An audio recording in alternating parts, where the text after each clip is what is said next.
Subscribe करिए हमारे channel target UP TET CTET को और बेल आइकन को दबाइए। हेलो फ्रेंड्स, मैं रेनू स्वागत करती हूँ आप सभी भावी अध्यापक एवं अध्यापिकाओं का आपके अपने channel target UP TET CTET में। दोस्तों, पिछले वीडियो में हमने पढ़ा था यशपाल समिति के विषय में। यशपाल समिति जो कि बस्ते का बोझ कम करने के लिए और विद्यालयी शिक्षा को इंटरेस्टिंग बनाने के लिए संशोधित राष्ट्रीय शिक्षा नीति लाई गई थी 1992 में। तो यहाँ पर दोस्तों आज जो ये राष्ट्रीय पाठ्यचर्या की रूपरेखा हम पढ़ने वाले हैं 2005 जो बनाई गई है, इसमें भी जो अध्यक्षता की थी वो प्रोफेसर यशपाल ने ही की थी। यानी कि उनको ही एक बार फिर से राइट दिया गया था कि वो स्कूली शिक्षा को और बेहतर बनाने के लिए अपने कुछ सुझाव दें और किस तरीके से जो विद्यालयी शिक्षा है उसको बाहरी वातावरण से जोड़कर बच्चों को आसानी से पढ़ाया जाए, ताकि बच्चे सिर्फ और सिर्फ किताबी भाषा को ही ना पढ़े बल्कि वो उसको समझे और विषय को रटने की बजाय विषय को समझने की आदत डाले। तो इन सब चीजों पर चर्चा हुई है इसमें राष्ट्रीय पाठ्यचर्या की रूपरेखा में। दोस्तों, अगर अध्यक्ष पूछता है इसका तो अध्यक्ष कौन है? प्रोफेसर यशपाल ही बनाए गए हैं। देखिए, छात्र छात्राओं को क्या, कब और कैसे पढ़ाया जाए, राष्ट्रीय पाठ्यचर्या 2005 इन्हीं विषयों पर ध्यान देने या केंद्रित करने हेतु एक दस्तावेज है। यह विद्यालयी शिक्षा का अब तक का सबसे नवीनतम राष्ट्रीय दस्तावेज है। दोस्तों, जो राष्ट्रीय पाठ्यचर्या की रूपरेखा 2005 है, इसकी शुरुआत हुई है रविंद्रनाथ टैगोर के निबंध सभ्यता और प्रगति से इसकी शुरुआत की गई थी। ठीक है, तो ये आप याद रखिएगा, कभी कभी एग्जाम में पूछ लेता है। अब देखिए, यानी कि जो विद्यालयी शिक्षा है उसका अब तक का ये नवीनतम राष्ट्रीय दस्तावेज है। मानव संसाधन विकास मंत्रालय की पहल पर प्रोफेसर यशपाल की अध्यक्षता में देश के चुने हुए विशेषज्ञों विद्वानों ने शिक्षा को नई राष्ट्रीय चुनौतियों के रूप में देखा। यानी कि शिक्षा सबसे मूलभूत आवश्यकता है। अगर सही से शिक्षा ना दी जाए तो कहीं ना कहीं जो देश है वो प्रगति नहीं कर पाएगा। तो बहुत जरूरी है कि जो देश का भावी कर्णधार या देश को बनाने वाले हैं, या फिर ये कह सकते हैं कि जो देश का हमारे भविष्य है, उन बच्चों की शिक्षा कितनी अच्छी की जाए, उनको कैसे उनकी शिक्षा को बाह्य वातावरण से जोड़ा जाए, कैसे बहुत ही सरल और आसान ढंग से उनको शिक्षा को सिखाया जाए, या उनको किस तरीके से करके सीखने की विधि या फिर अनुभव के आधार पर सीखने की विधि, इन सब विधियों के आधार पर उनको पढ़ाया जाए, जिससे आसानी से वो अपने पाठ्य वस्तु को, अपनी विषय वस्तु को समझें और बिना किसी भी संकोच के वो अपने सवालों को शिक्षक से पूछ भी सके। तो इन्हीं सब को लेकर के यहाँ पर जो बनाई गई है राष्ट्रीय पाठ्यचर्या 2005 की रूपरेखा, उसको हम यहाँ पर देखते हैं। इसमें मुख्य रूप से 5 सिद्धांत दिए गए हैं।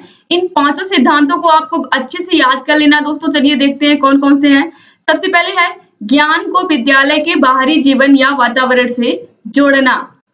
आप सभी लोगों को पता है कि विद्यालय में जो ज्ञान दिया जाता है उसको बहुत जरूरी है बाहर के वातावरण से जोड़ना, क्योंकि बच्चा जो कुछ भी विद्यालय में सीखता है अगर उसका दैनिक जीवन में उपयोग नहीं करता है, अपने बाहरी जीवन में उपयोग नहीं करता है, तो वो किसी काम का ज्ञान नहीं है। यानी कि अगर यूजफुल नॉलेज की बात करें हम, तो बच्चा जो स्कूल में सीखता है उसको दैनिक जीवन में उसके वो सब क्वेश्चन आने चाहिए, वो सब चीजें आनी चाहिए, ताकि बच्चा वातावरण से रिलेट करके पढ़ाई को कर सके।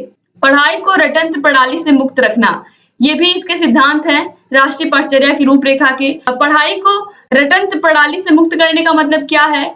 बहुत सारे ऐसे सब्जेक्ट हैं जो रटने पड़ते हैं बच्चों को, तो रटना ना पड़े इसके लिए यहाँ पर कुछ सिद्धांत दिए गए कि बच्चों को आसानी से पढ़ाया जा सके बिना रटंत्र प्रणाली के। आप सभी को पता है मैथ्स में फॉर्मूले रटने पड़ते हैं बच्चों को, तो उसको किस तरीके से टीचर एक ही बार में आसानी से बता दे कि फॉर्मूलों को याद ही ना करना पड़े। साइंस में इतने प्रैक्टिकल करवा दिए जाए कि बच्चे ऑलरेडी सारे फॉर्मूलों को समझ जाएं, सारी चीजें वो बिल्कुल जब उनके माइंड में समझ में आ जाएगा तो उसको रटने की जरूरत ही नहीं पड़ेगी।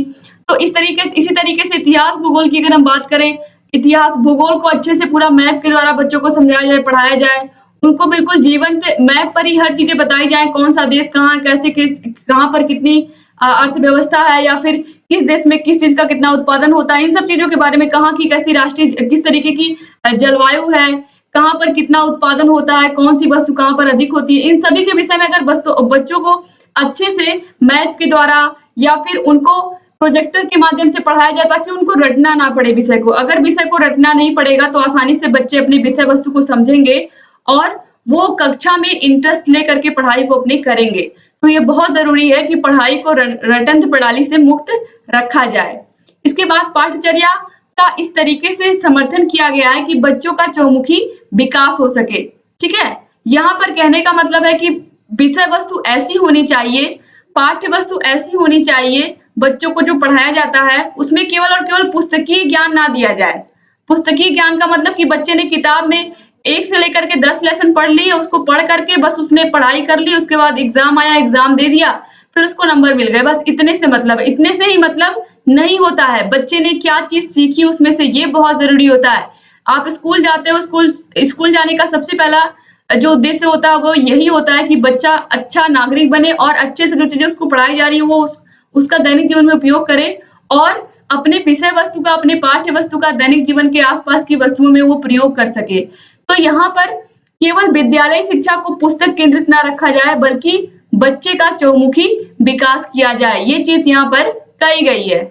इसके बाद है परीक्षा को कक्षा कक्ष की गतिविधियों से जोड़ना, यानी कि यहाँ पर कहा गया है कि बच्चों को प्रैक्टिकल्स करवाना, बच्चों का जैसे केवल और केवल मेन एग्जाम मत लेना, यानी कि केवल और केवल वार्षिक परीक्षा डायरेक्टली मत लेना, बल्कि उसमें क्या-क्या चीजें ऐड करना, सबसे पहले उनको हर मंथ पर एग्जाम लिया जाए उनका, ताकि हर मंथ उनका सिलेबस थोड़ा-थोड़ा तैयार होता रहे। तो इसको हम सतत मूल्यांकन भी कह सकते हैं, सतत या व्यापक मूल्यांकन, क्योंकि बच्चों को लगातार अगर एक ही बार में केवल एक ही परीक्षा होगी तो बर्डन अधिक रहेगा। लेकिन अगर लगातार हर महीने एग्जाम होते रहेंगे तो बच्चा हर महीने थोड़ा-थोड़ा उस सब्जेक्ट को प्रिपेयर करता रहेगा। तो इस तरीके से यहाँ पर कक्षा कक्ष की गतिविधियों से भी जोड़ा जाए, बच्चों को गतिविधियां करके दिखाई जाए, बच्चों को इंटरेस्टिंग बना करके पाठ को पढ़ाया जाए, क्योंकि आप सभी लोग को पता है जब तक पाठ को इंटरेस्टिंग बना करके नहीं पढ़ाया जाएगा प्राथमिक कक्षा में, तब तक बच्चे कक्षा में इंटरेस्ट ही नहीं लेते हैं।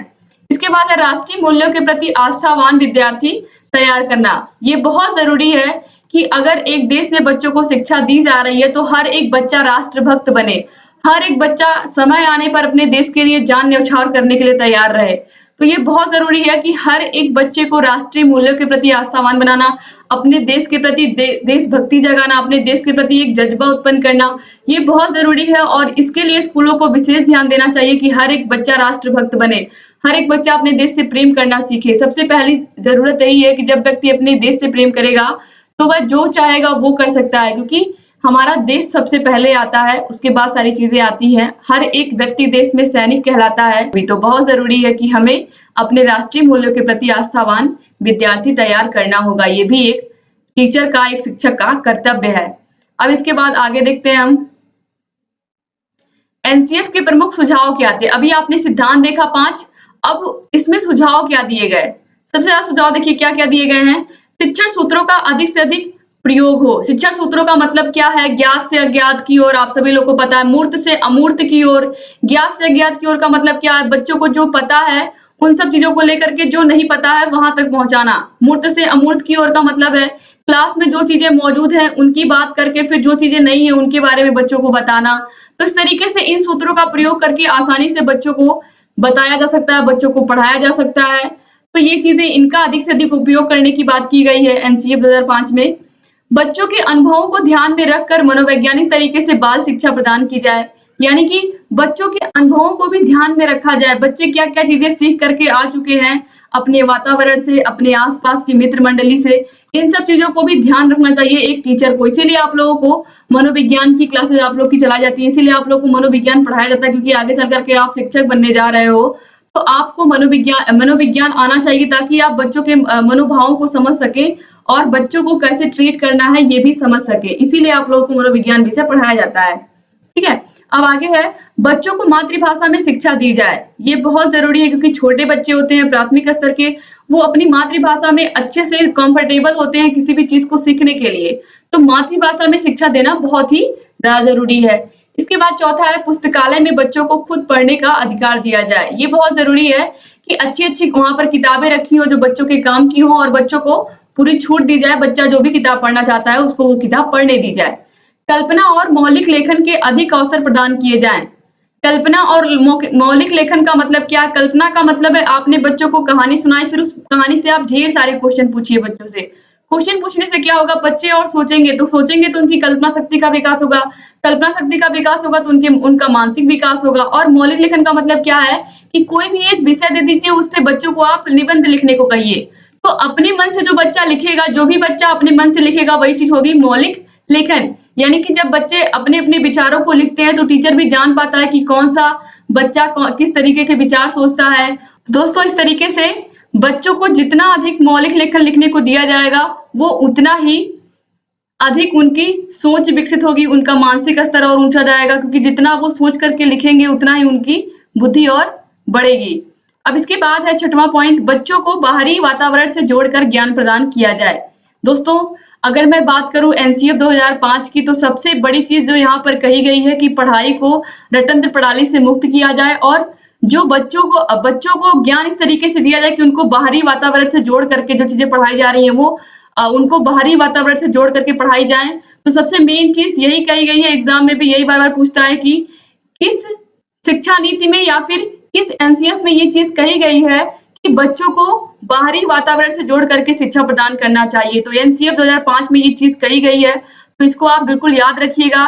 और इसके बाद देखिए एनसीएफ किस चीज़ पर बल देता है, आप देखिए करके सीखने पर और समस्या हल करने पर। यानी कि बच्चा जितना करेगा खुद से करके वो उतना ही अच्छा सीखेगा। और समस्या हल करने पर बल देता है। समस्या हल करने का मतलब क्या है कि उसके पास कोई भी समस्या टीचर लाते हैं तो वो उन समस्या की बहुत सारे हल को बताते हैं, क्योंकि डिफरेंट टाइप के बच्चे होते हैं क्लास में, उनका अलग-अलग सारे बच्चों की सोच होती है, तो हर एक बच्चा अपने तरीके से उस प्रॉब्लम का सॉल्यूशन भी टीचर को बताता है। तो इस तरीके से यहाँ पर दोस्तों आपने देखा आज राष्ट्रीय पाठ्यचर्या की रूपरेखा 2005, और उम्मीद करती हूँ आपको ये क्लास अच्छी लगी होगी और बहुत सारी चीजें आपको समझ में आई होंगी। इसके बाद बहुत सारी योजनाएं बनी हुई हैं हमारे देश में, जैसे कि ऑपरेशन ब्लैक बोर्ड बना हुआ है, इसके अलावा एनसीटी संस्था बनी हुई है, और भी बहुत सारी संस्थाएं हैं और बहुत सारी चीजें जिनको आपको जानना है, पढ़ना है, और जो आपके एग्जाम में बार-बार पूछी जाती है, जैसे कि कस्तूरबा गांधी विद्यालय बनाए गए हैं। हर एक जिले में सभी ब्लॉकों पर एक-एक विद्यालय होते हैं। क्यों होते हैं, किस कारण से होते हैं, इन सभी के विषय में आपको पढ़ना है। और सरकार ने कौन-कौन सी योजनाएं बनाई हैं प्राथमिक शिक्षा के लिए, इन सभी के विषय में आपको पढ़ना है। और एक-एक योजना के बारे में मैं आपको बताऊँगी, कुछ भी मिस नहीं होगा। बस आप लोग लगातार ऐसे ही क्लासेस को अटेंड करते हुए रहिए, और जहाँ कहीं भी आपको प्रॉब्लम है, कहीं कोई भी दिक्कत है, आप लोग कमेंट बॉक्स में कमेंट करके हमें बताइए। हम आपकी सभी जितनी भी प्रॉब्लम है सबको सॉल्व करेंगे, चाहे कोई डाउट्स है उसको भी दूर करेंगे। बस आप लोग लगातार कमेंट बॉक्स में कमेंट करके हमें बताते रहा करिए अपनी सभी दिक्कतों को। दोस्तों, उम्मीद करती हूँ कि आपको आज का क्लास पसंद आया होगा, और अगर अभी तक आपने हमारे चैनल को सब्सक्राइब नहीं किया दोस्तों तो प्लीज सब्सक्राइब कर दीजिए और बेल आइकन को जरूर प्रेस कर दीजिए, जिससे हम जो भी नई वीडियोस बनाते हैं उसका नोटिफिकेशन आपके पास समय से पहुंच जाए और आप लगातार हमारे चैनल से ऐसे ही जुड़े रहें। उम्मीद करती हूँ कि आपको जितने भी क्लासेस हम लेकर के आ रहे हैं वो आपको बहुत पसंद आ रहे होंगे। दोस्तों, हम लोगों ने सभी सब्जेक्ट की क्लासेस ऐसे ही ली हैं और सभी क्लासेस का पूरा प्लेलिस्ट बना दिया है। आपको सभी विषयों के प्लेलिस्ट की लिंक इस वीडियो के नीचे डिस्क्रिप्शन बॉक्स में मिल जाएगी। इसके अलावा आप लोगों को अगर इसकी पीडीएफ चाहिए तो इसके लिए आपको हमारे टेलीग्राम चैनल से जुड़ना होगा। टेलीग्राम चैनल का लिंक आपको इस वीडियो के नीचे मिल जाएगा। टेलीग्राम चैनल को आप ज्वाइन कर सकते हैं। इसके अलावा आप टेलीग्राम ऐप पर target UP TET CTET search करके भी हमारे चैनल को प्राप्त कर सकते हैं, वहां से भी आप चैनल को ज्वाइन कर सकते हैं। तो उम्मीद करती हूँ कि दोस्तों आप लोग लगातार ऐसे हमारे चैनल से बने रहेंगे और सभी वीडियोस को ऐसे ही देखते रहेंगे। और आप लोग इतने अच्छे से कमेंट्स करते हैं, इसके लिए आप सभी लोग का बहुत-बहुत धन्यवाद। लगातार ऐसे ही हमें मोटिवेट करते रहा करिए। वीडियो अच्छा लगे तो लाइक कर दिया करिए। दोस्तों, अपना ख्याल रखिएगा। मिलते हैं नेक्स्ट वीडियो में, तब तक के लिए जय हिंद।